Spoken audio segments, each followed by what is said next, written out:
Hi, coaches. Thank you for coming to this meeting. My name is Coach Emilio. I am also an athletic trainer, and today, what I will be talking about will be Little League elbow and how it is a growing concern.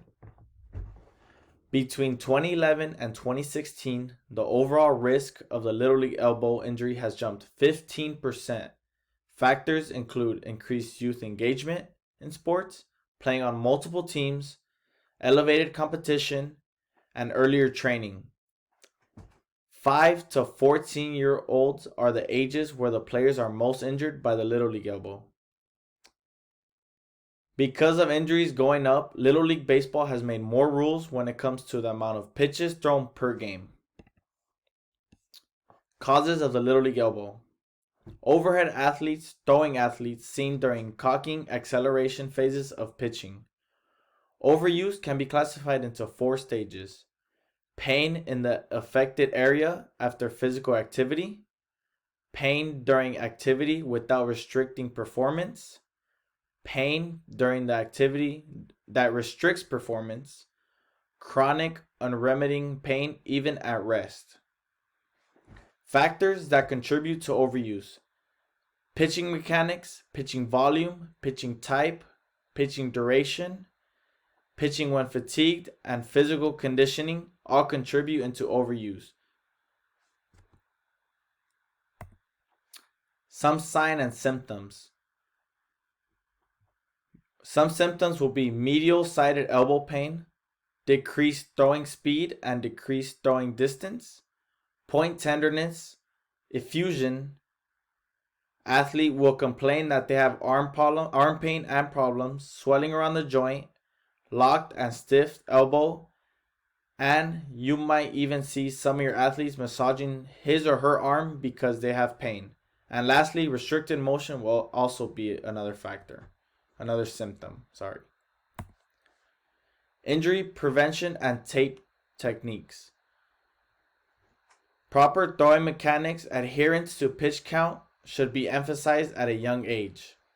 Proper throwing mechanics is very important because if you have a 9, 10, 11-year-old throwing with bad mechanics, he will be more likely to get Little League elbow because he would be using all arm and instead of using his whole body.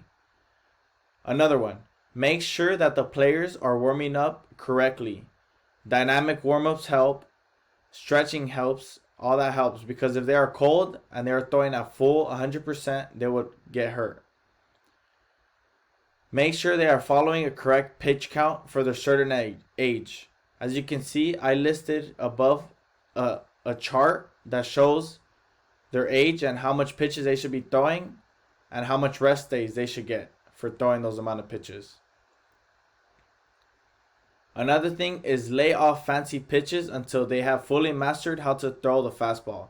Don't try to teach a kid how to throw a curveball when he's 9 years old. He won't be able to pick up what you're teaching him. So let him get to like 13, 14, 15 years old. Then you could start teaching them the curveballs. Try to have your athletes not play year round because playing year round, they will be usually in little leagues, one athlete plays 5 to 6 months and the rest is off. Why? Because they're trying to save their arms for the future. Keno tape could also help a little bit to have more stability in the inner part of the elbow.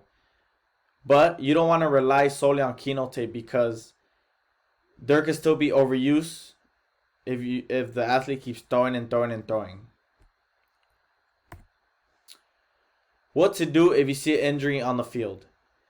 If an injury happens mid-game, take the injured player out of the game, wrap a ice pack or cold compress on his or her elbow, rest the arm from painful activities completely, give anti-inflammatory medicines such as ibuprofen to relieve some of the pain and reduce swelling.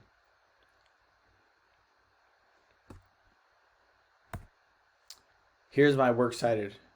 Thank you, coaches, for listening to what I had to say. Hopefully this PowerPoint really helped you and helping your athletes.